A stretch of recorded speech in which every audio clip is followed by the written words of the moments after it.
Okay, well, people are coming in, so let's go ahead and get started. Welcome to our virtual happy hour event series with Tiffanie DeBartolo, who's going to be sharing her new novel, Sorrow. We're going to hear all about this later this evening. I'm Cheryl Popp, and I'm the owner of the best little bookshop on the Bay, Sausalito Books by the Bay.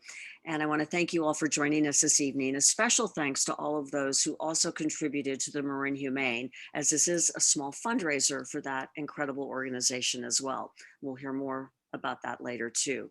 This is our first event of the year, and what a year it's been so far. I have to say, I think all of us can breathe a huge sigh of relief today after yesterday. Um, it's been quite a ride these first few weeks, but I think we're in good shape now. And I know that it's with renewed vigor and a much better outlook on life that I'm enthused about this event tonight. Yes, exactly.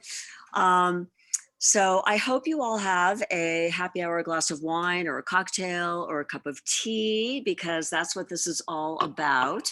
I wish you could be with us here, of course. I hope soon we'll be able to do live events again, and we can have Tiffanie and Dipsea, her dog, live here in the store when she does her next book, which I know we're going to hear about. But in the interim, we are with Zoom, and I'm going to go over just a few protocols. We cannot see you, but you can see us. And just because we can't see you doesn't mean we don't know you're there, and you will have an opportunity to ask questions. You can, at the bottom of your screen, put a question into the chat box or the Q&A box, and we will get to those at the end of our presentation. So you don't have to worry about, we have to worry about how we look. You don't have to worry about how you look, which is, I kind of like webinars, or at least attending a webinar for that very reason. We're also, as I said, going to hear more about Marin Humane a little bit later. So let's get started. Tiffanie DeBartolo is a local Mill Valley author. We love our local authors. We love to support them. And Sorrow is her fourth book. She has also written The God-Shaped Hole, How to Kill a Rock Star, and Grace, the Jeff Buckley story. In addition to being a gifted writer, Tiffanie is also a successful businesswoman, having founded her own record label, which you may have heard of, Bright Antenna Records. She teaches writing at the Jackson Hole Writers Conference every June. Who knows if that'll happen this year? Online this year. I was supposed to go to the Sun Valley Writers Conference last July, and that didn't happen. Anyway, she's also very involved in the community, including at Marin Humane, where her Irish Wolfhound, Dipsea, is the largest animal-assisted therapy dog in the organization's history. And we're going to hear from Dipsea a little bit later as well. So that will be fun. So Sorrow is a very touching, inspiring story about friendship and love, what's important in life. Also about the power of art, music, and nature to connect us all. And it's also a little bit about personal redemption and how it's never too late to be what you want to be. I found it very engaging. I love that it's set in our own backyard, Marin County, Northern California. But I would rather that Tiffanie tell you about it. So welcome, Tiffanie. Thank you so much for joining us this evening. Thank you so much for having me. I'm so excited to be here. Let's just dive right in. And why don't you tell our listeners who aren't familiar with the book a little bit about it and what inspired you to write Sorrow?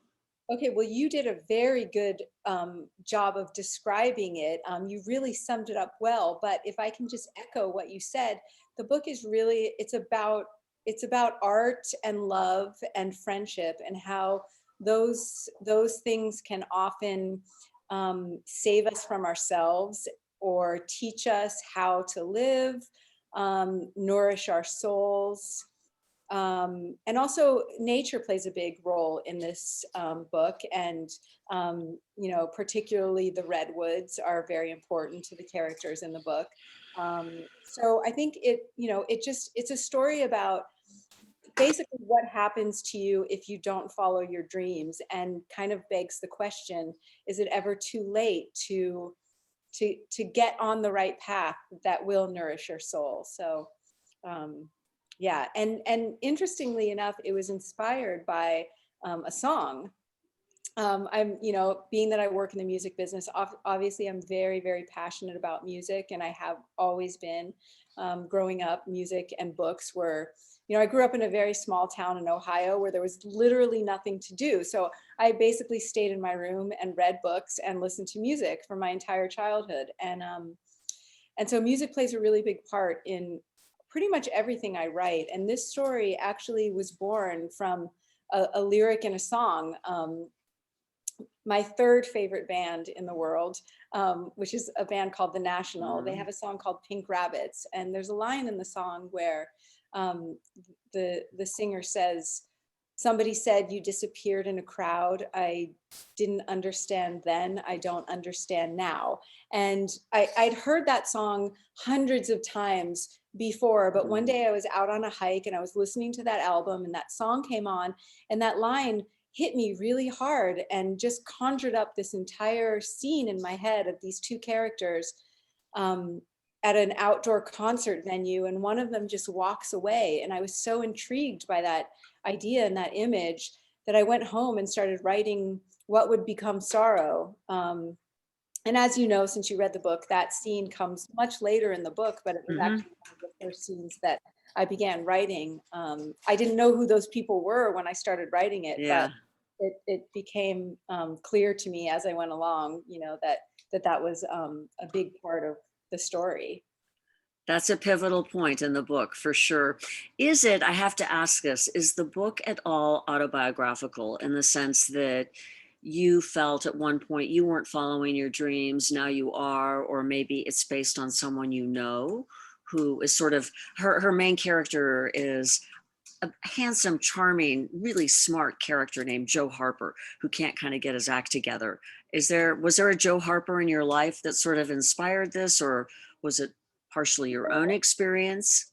I feel like I steal bits and pieces of character traits from a lot of people I know or come across in my life. But the thing I love the most about writing fiction is that you can take all those bits and pieces of interesting traits that you find in people, whether they're friends or random people you come across, you know, that you observe sitting in a coffee shop, and you put them into this fictional character, and then that character really comes alive as a unique individual that grows into, you know, a multi-dimensional human character, even though, you know, it's a fictional human character. But you want to, you know, you want to imbue the characters with as much human traits as you can so they feel real.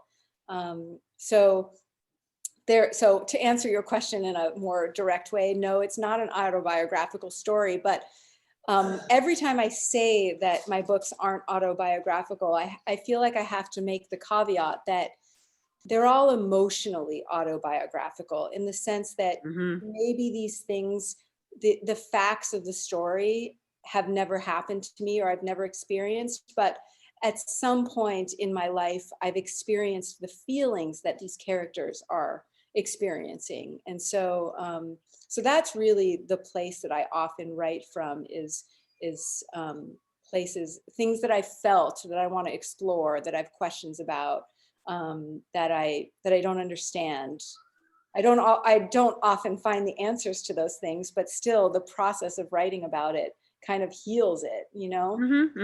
And I think there are answers in this book. You know, I mean, I think Yeah. you raise some questions and there are answers. I underline sections and dog-eared pages, and I don't always do that.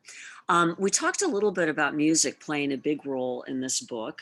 And obviously you have a huge background in music, but it's a lot of guitar. Do you play guitar? Your husband plays guitar? I mean, somebody who is a guitarist could, I mean, this book would totally resonate with you because these guys are into their guitar. We're into Well, it. We're into it. yes. I am not a musician. I can't play any instrument. I mean, I can play three chord as I think it's Bob Dylan who said 3 chords and the truth is all you need. Mm, I can play 3 chords, but not well. My husband can play a little bit better than me guitar, but not, also he's not an actual guitar player. However, being that I work with musicians, and I also, my brother-in-law is also a guitar player and guitar collector. So there you go. he was a very big, he was my guitar consultant, one of my guitar Yeah. consultants on this book. And Yeah. then another artist that I work with at the record label, who is also one of the greatest guitar players I've ever met. He was also someone that I turned to. I mean, both of them were probably so sick of me because on a daily basis, I was just like, what kind of guitar would you play if you were wanting to do this? And tell me about Hmm. what this guitar looks like, or this guitar sounds like, or, you know, what did the Eagles play on Take It Easy and Hmm. that kind of thing. Right. I had to do a lot of research because I don't know anything. But I actually feel like between guitars and trees, I had to do so much research about those two things that I feel I have like an extra love and affinity for them Yeah. because I learned so much about them while I was writing this book. I did. I learned a lot about guitar, and I know nothing. Um, I knew a little bit about the redwoods, but I learned some stuff there too. So I think it's so important for any author to have really good resources, as you did, and to do that research because it makes it very realistic. I mean, Well, and it was it's also fun. Like I really developed. I mean, I've lived in Mill Valley for I think maybe 14 years now, and I hike every day almost. You know, so I have a relationship with the forests here and the trees, but it it deepened so much after I learned how magical and majestic and um, just uh, I don't know. I don't even know the word for it. Like the trees are just they're like it's like the trees are like another character in the book. And I yep. feel like that now when I interact with the trees and I'm walking around Muir Woods or Mount Tam, you know, I just feel like they're my friends and I touch them and I say hi to them and I have conversations with them. I have one in my backyard in Sausalito, and oh, I talk to it every day. Right? Yeah, yeah, and they are, well, if you've read Overstory, trees are trending Oh, these days, and yes. so I love that part of the book. They do have personalities, and they are very alive. They have character, and they're mystical and enchanting, and all those wonderful things, Yes. and very yes, and very they do, and very therapeutic also. Very therapeutic. I was out Yeah. on a very long hike the other day, and I'm sure people listening might be rolling their eyes at this story, but I was walking by this big giant tree. Like it was one of those redwoods that had just a trunk Hmm. that like 5 arms couldn't fit around. And I touched it as I was walking by and I said, "You are old." And it literally said back to me, "You're actually older than I am." Ah, that's great. I love it. I believe all that. Yep. So, in addition to a lot of about music and nature, specifically the redwoods, there's also art is a very big part of this book, and specifically performance art, and an artist named October Danko. So, was she based on a real life person or a real life artist that you knew? Or because I thought that aspect of the book was also well researched and very realistic. I mean, they're building these huge installations and these structures. And I mean, it was engineering, it was theatrical, but she's also a painter. I mean, I thought it was wonderfully multifaceted and Well, fascinating. I mean, a lot of that came from a couple of places. First, I have a desire to be an artist. It's like something I Mhm. feel like I'm going to do at some point in my life. I draw a lot, but not that well. I'd like to paint someday. I've always had ideas about performance art things. So I kind of threw that. I was like, I don't have time for that in my actual life, so I'm just going to give that to a character. Okay. But when I was trying to figure out who she was, I happened to watch a documentary on Marina Abramovic, who is a really incredible performance artist, who's done some, she's been working for probably 30 years now, and she's done some really incredible performance art pieces. And watching the documentary on her kind of really like planted a lot of seeds for me that turned into, that really like gave depth to October's character. So I do kind of credit that documentary for kind of rounding out who October was and what her passions were. But I also have always had this sort of theory that everything we do in life can be art, and if we put intention into it and really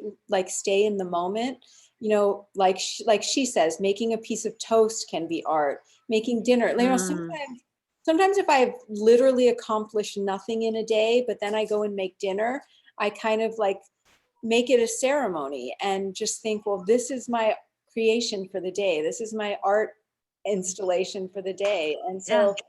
so I do tend to try and approach life that way, just to give it meaning where it may not have any, just, to feel connected to something bigger than the everyday mundane tasks that we're always doing.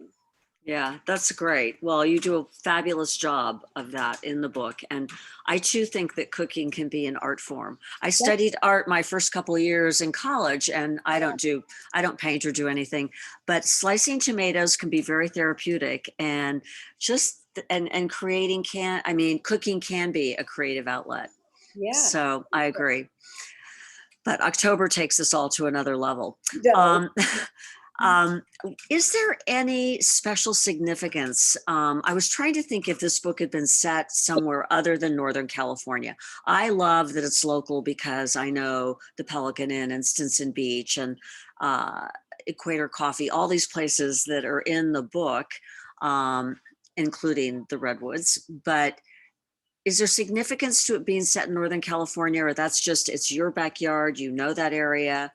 Um, Yeah, I mean, I love Northern California so much. When I was growing up, I grew up like I said, in a small town in Ohio, but my dad worked in the Bay Area a lot when I was a kid. So I would travel out here all the time, and I was so enamored with it. And my whole childhood, I was just like, I want to live in the Bay Area. I want to live in the Bay Area. So I have a particular love and fondness for it. And I always wanted to set a book here, but um, I felt like I couldn't set a book here until I had really like put down roots here. My first novel was sort of inspired by the time I spent in LA and my dislike of living there, um, mhm, in the mhm, early '90s, mm. and my second book was set in New York because I was living there at the time. So I guess, I mean, partly maybe it could be that I was just being lazy and wanted to set a book in my backyard and everything that I already knew. But there's also an aspect to it of just loving this place where we live and the beauty and everything it has to offer, and wanting to somehow capture that in a story. And once the story started developing, it made so much sense that it was here. Once I Yeah, really figured out yeah. Joe, and connected him to his love of the trees, it was so obvious that this is where he belonged. Well, I enjoyed it even more because it was set here. So thank you for that. Um, a lot of what I read about the book before I read it refers to it as sort of a treatise on the millennial generation, and not necessarily a complimentary one. And I am at the opposite end of millennial, as in baby boomer. So at first I was like, well, am I going to really be able to get into this? But I did. You don't have to be a millennial to read it. I'm just going to tell everybody that.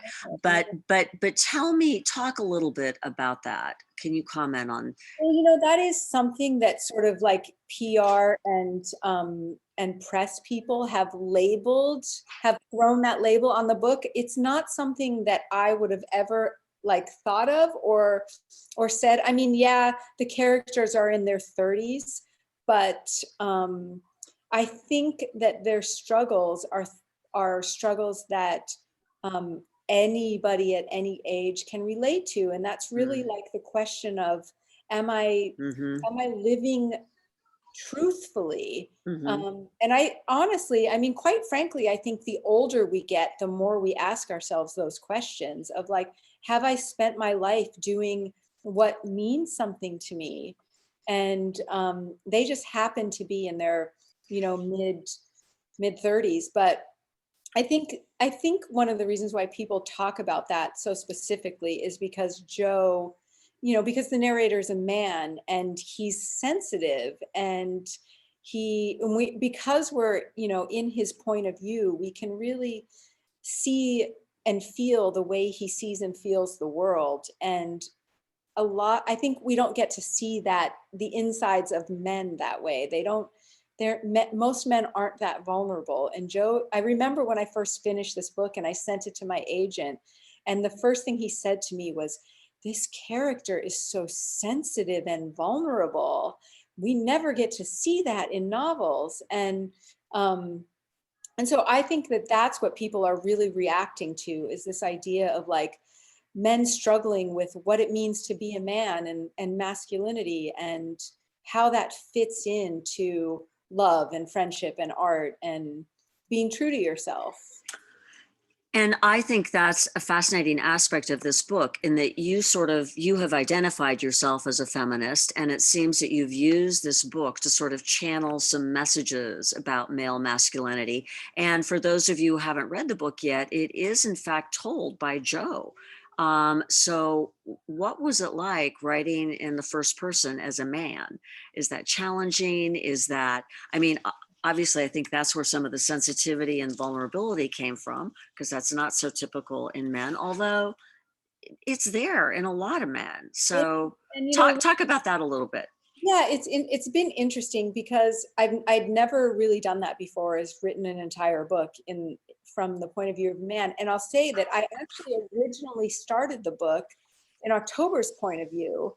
And the more I got to know Joe, the more I realized that unless we were standing in his shoes and we could really see the world the way he did and understand his traumas and his fears, um, and just feel what he was feeling, nobody was going to either understand him or be like him. So I switched to his point of view, um, for that reason, because I thought it was really important that people understand him and sympathize with him, or empathize with him is probably a better way to say it. Um, but what's been interesting is that I've gotten many emails from men who have read the book and really relate to that, to his vulnerability, and say like, I've never been able to sort of express the feelings that he expresses in this book, but I felt them. And that makes me just feel, I don't know, like I'm I'm helping something, Mhm. like, Yeah. because I think that all of us would agree that men need to have permission to feel their feelings, um, the way the women are allowed to feel their feelings. And I think it's incorrect to assume that men don't have feelings. I think they're just raised to bury them. So anything I can do to contribute to men being able to feel free to be who they are, I'm all for it.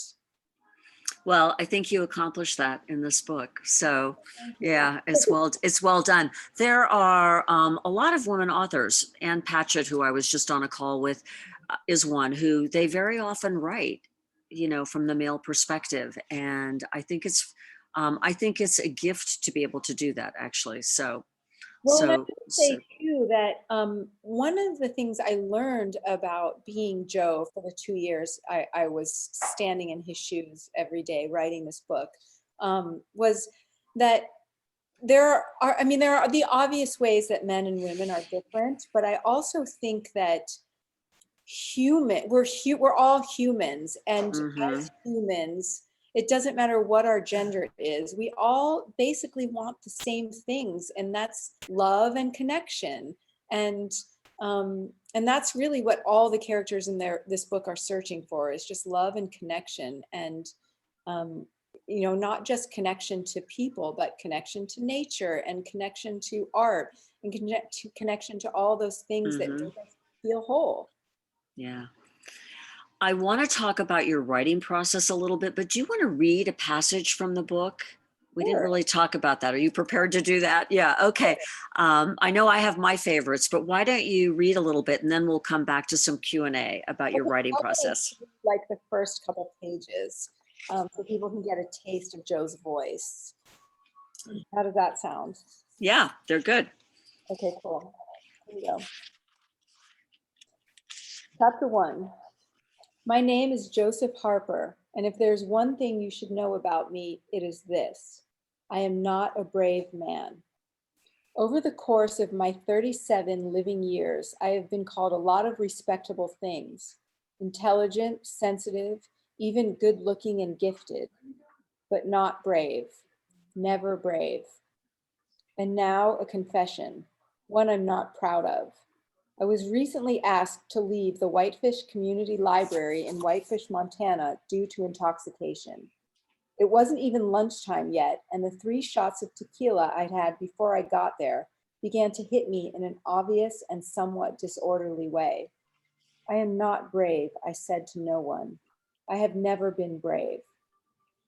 I was alone in a warm, light-filled corner of the botany section, on a leather recliner where, to my left, outside the window, the leaves of an aspen tree were announcing the steadfastness of spring. That settled me for a moment. Spring, rebirth, new beginnings. But then I noticed the aspen's eyes trained on mine with what I was certain was disappointment. Stop looking at me like that, I said to the tree, louder than what was considered polite in a library. I had the footrest up so my feet were comfortably elevated, and there was a rectangular coffee table book called Remarkable Trees of the World on my lap. I used the book as a desk for my laptop because I found that if I just set the laptop on my legs, it eventually heated up and burned my skin, even through my jeans. Mr. Harper, is everything all right? Patty, the librarian, had wandered over to check on me. She knew me by name because I had been going there for almost 3 years to read and write and check my email. The little guest cabin I lived in on Sid's property didn't have an internet connection, and even though Sid said I could get one, I never bothered because I didn't think I'd be staying in Montana long enough to need it. Mr. Harper, Patty said again. She was wearing her usual camouflage pants, and I said, Patty, where are your legs? But she didn't get the joke. Are you all right? I wanted to shake my head and tell her that I was most definitely not all right, but I gathered she was aware of this fact, that her question was largely rhetorical. She'd seen me when I was there an hour earlier, and I had been fine then. Well, I'd been sober. We'd exchanged trite pleasantries about the weather, and I was as right as a guy like me can be, which, if right were the whole, is only a fraction. But then I opened my inbox and saw the email from the Thomas Fraser Gallery announcing October's upcoming living exhibit entitled Sorrow and the Fraction Halved. Very good. You're a very good writer. It's a very, very good read. It's a very enjoyable read. And I'll just say one thing. I'm going to read one of my favorite lines that comes up throughout the book, but kind of summarizes what Tiffanie was saying about there are messages for everyone throughout this book. And it is that Cal says it, and then later, Joe adopts this as well. Everyone is always one decision away from a completely different life. And that's a lot about what this book is about. And I just loved it. So let's talk a little bit about your writing process. What are your personal writing habits? Do you write every day? Do you outline? A lot of people who want to be writers are always interested in that.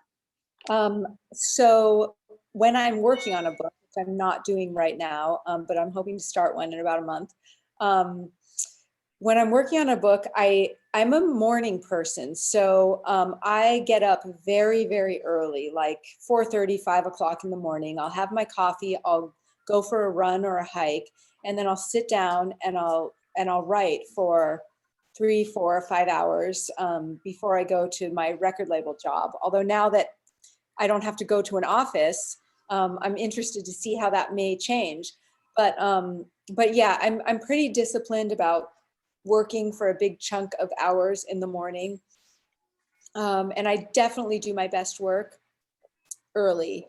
Um, I like to write in cafes and in bookstores and in libraries. So a lot of this book was written in the Mill Valley Library and at Equator Coffee. It's funny because when I'm at home, my dogs are, they want attention, they want to play, they want food. And I just get distracted by random things at home. So I really like to work outside of my house when I can. And yeah, I'll just spend hours and hours working on it. But I don't outline. This is something that has plagued my agent for years and years and years because he thinks that I would write more books if I outlined. The, the joy, Yeah. the joy of writing for me is really in the discovery of who these people are and what they want and where they're going. And so when I'm writing, I mean, particularly for this book, my first 2 novels, I knew exactly how the books were going to begin and I knew how they were going to end. And I had to sort of figure out the in-betweens. For this book, it really started from feelings and from ideas. And I didn't know how it was going to begin and I didn't know how it was going to end. And it was such a magical journey to discover a lot of that along the way. And without giving any spoilers away, but since you read the book, I can tell you that, for instance, what I will call the big plot point 1, which I'm sure you know what I'm talking about. Yes. Yeah. Um, Yeah. that was something that I didn't see coming until Joe saw it coming, until that person walked into the room. So, and so I just feel like, and that was such a magical moment for me when I realized, like, oh my God, I didn't know that was who was going to walk in right now.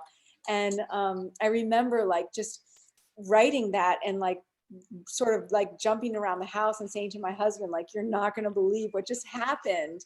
And that's the fun of writing to me. So outlining a story just seems to take the fun out of it. But I'm also not I wouldn't call myself a plot driven writer. I feel like I'm a character driven writer. So it's Uh-huh. very Yeah. interesting to me to like discover who these people are and really delve deeply into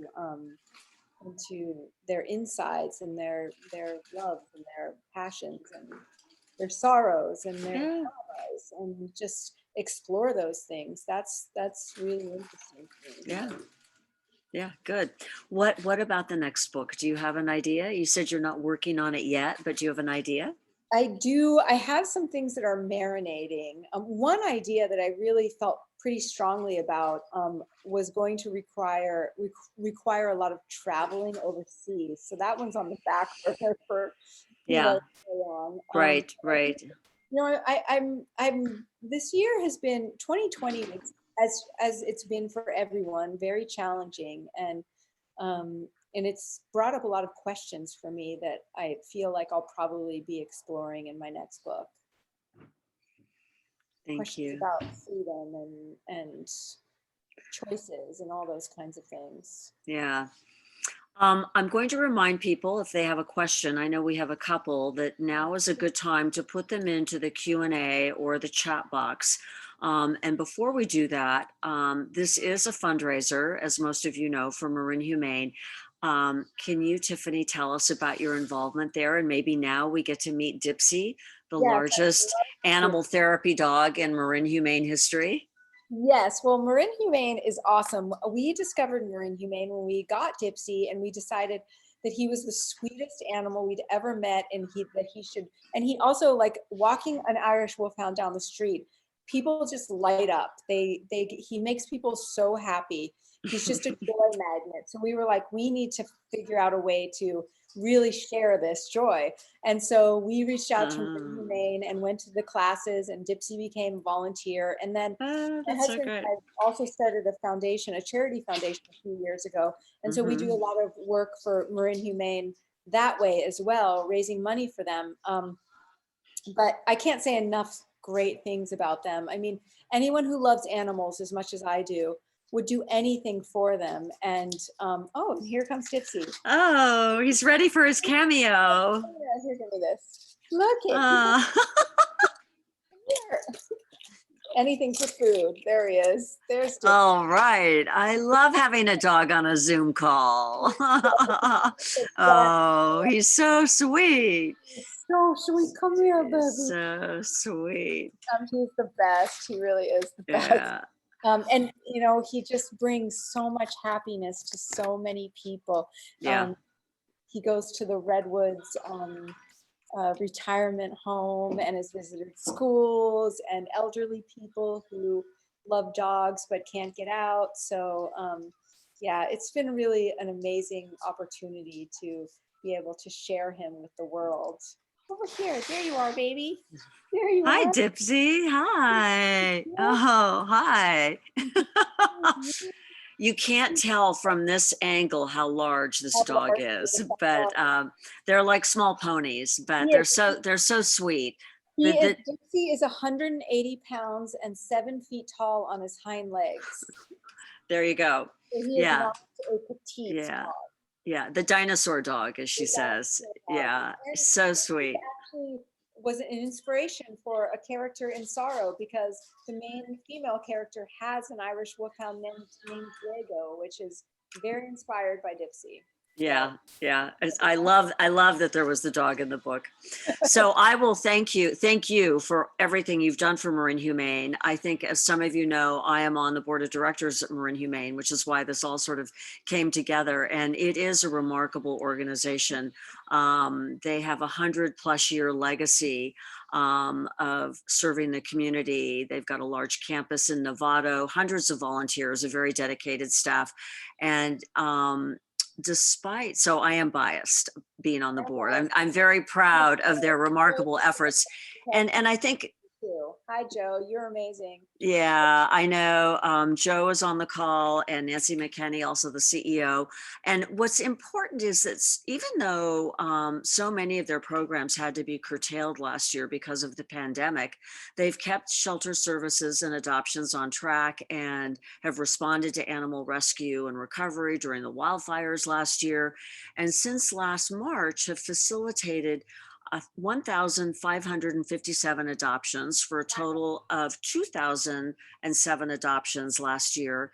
And so that's a lot of lives made happy, as they say, during what I think are very difficult times, because these dogs provide such solace. So thank you to everybody who donated to Marin Humane. And you're going to get more information from me about the organization. And thank you, Tiffanie, to you and your family, and Dipsea for all that you do. I would do anything for Marin Humane. Oh, well, thank you. Thank you. Thank you. So, and also I have to say that I can't tell you how many times since we've been on lockdown since March, I mean, I've tried to talk my husband into getting a puppy. I'm just like, this is trying to get a puppy. And he's just like, we don't have any more room in our car. 2 Irish. Yeah. Or on my bed. That's funny. I know. Puppies are hard to come by right now. Marin Humane will tell you that. Okay, let's go to some questions that people have. Can you share the name of the performance artist again who inspired you to do the October character? Yes, her name is Marina Abramovic.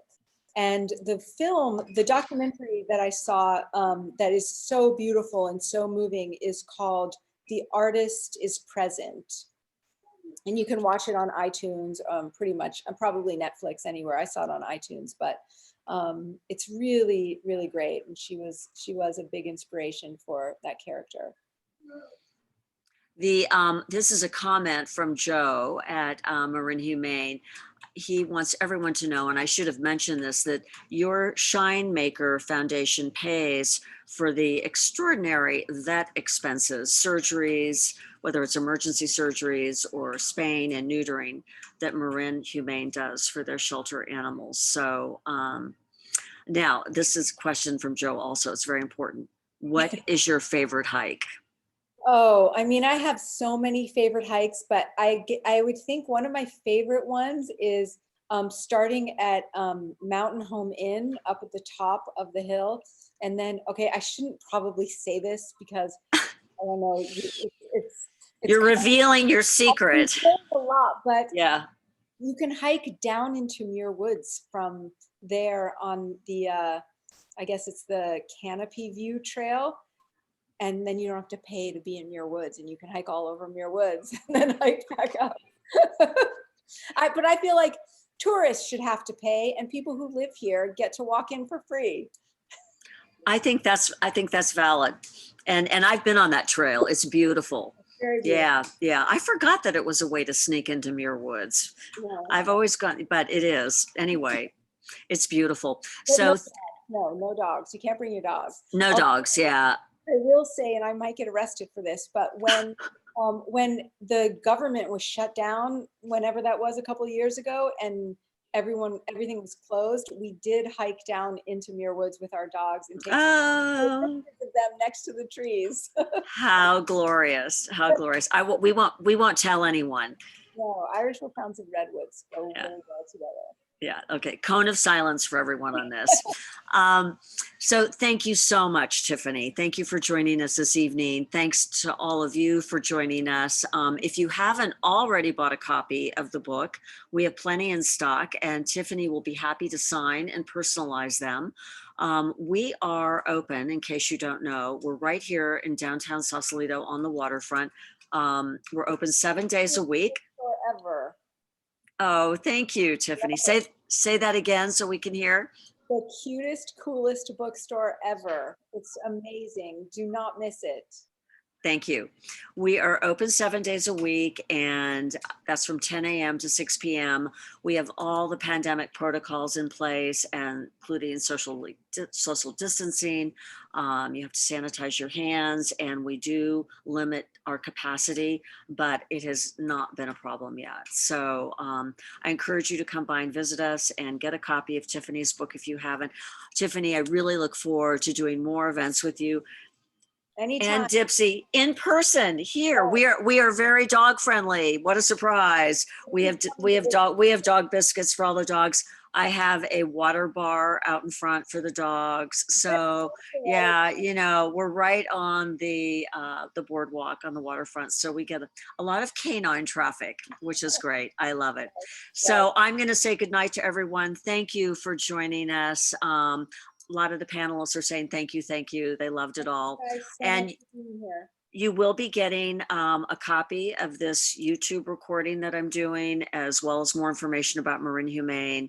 And Tiffanie has a very special offer she's going to make to you also, involving a personal appearance at your book club group. So you'll be hearing more from me. Thank you again for joining us. Be well, everyone, and best wishes for what I think is going to be a much better year. Yes. Take care. Take care. Thank you. Thanks, everybody.